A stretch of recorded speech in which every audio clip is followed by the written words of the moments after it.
خب آموزش دانلود از کانال های محدود شده تلگرام. خب این کانال الان کانالش مسدود هست و ما به فایلش دسترسی نداریم.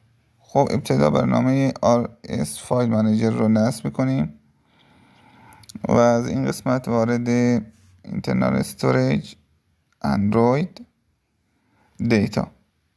خب ببینید میگه که شما دسترسی ندارید. برای دسترسی خب گفته بریم برنامه IADB رو نصب کنید. خب ما برنامه مهم نیست حالا این ما برنامه ببین IADB این رو نصب میکنیم و میزنیم قسمت گاید راهنمایی و استپ بای استپ رو جلو میریم تا گفته وارد ستینگ بشین و دیولپر آپشن رو فعال کنید. خب من برم وارد ستینگ گوشی بشم. ببینید برای اینکه دیولپر آپشن رو فعال کنید اول باید به قسمت اباوت فون و سافتویر اینفورمیشن و 7 بار روی بیلد نامبر کلیک کنید تا باز بشه.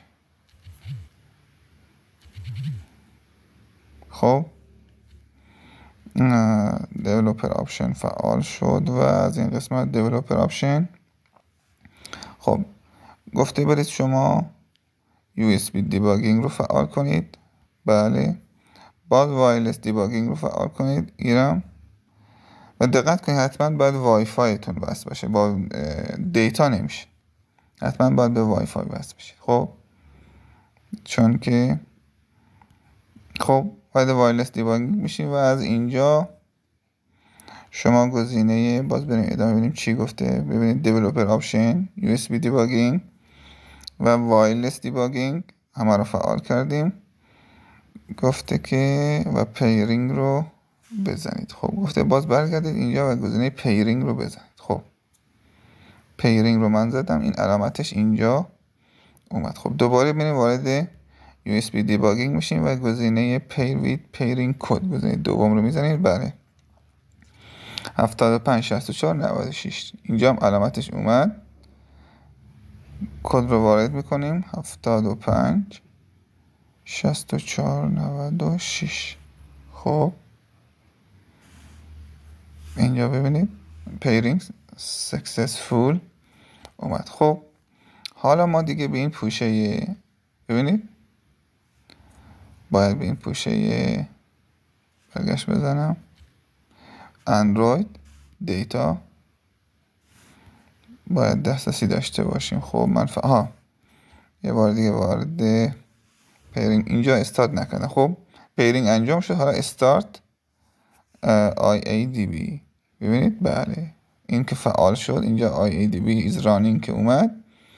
شما حالا به پوشه اندروید دیتا یه برگشت بزنم.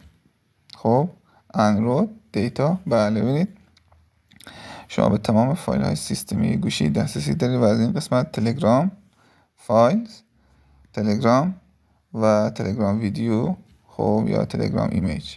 ببینید من الان از این کانال یک ایمیج یا ویدیویی که دانلود کنم ببینید من یه عکس دانلود کردم. خب و مثلا یه عکس دیگه از این طرف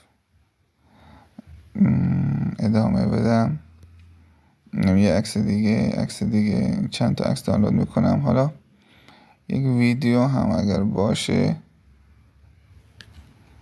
یک ویدیو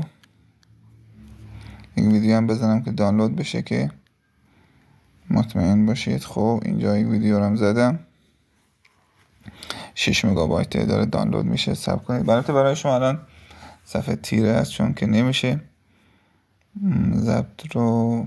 خب دانلود شد. حالا برمیگردیم به فایل منیجر. ببینید ویدیو هم اینجا اومد. تصاویری هم که دانلود کردم همه این قسمت هست. با این کار شما به فایل های سیستمی گوشیتون میتونین دسترسی داشته باشین. کانال ما رو هم داخل تلگرام و یوتیوب آدرس اپ XA حتما دنبال کنید.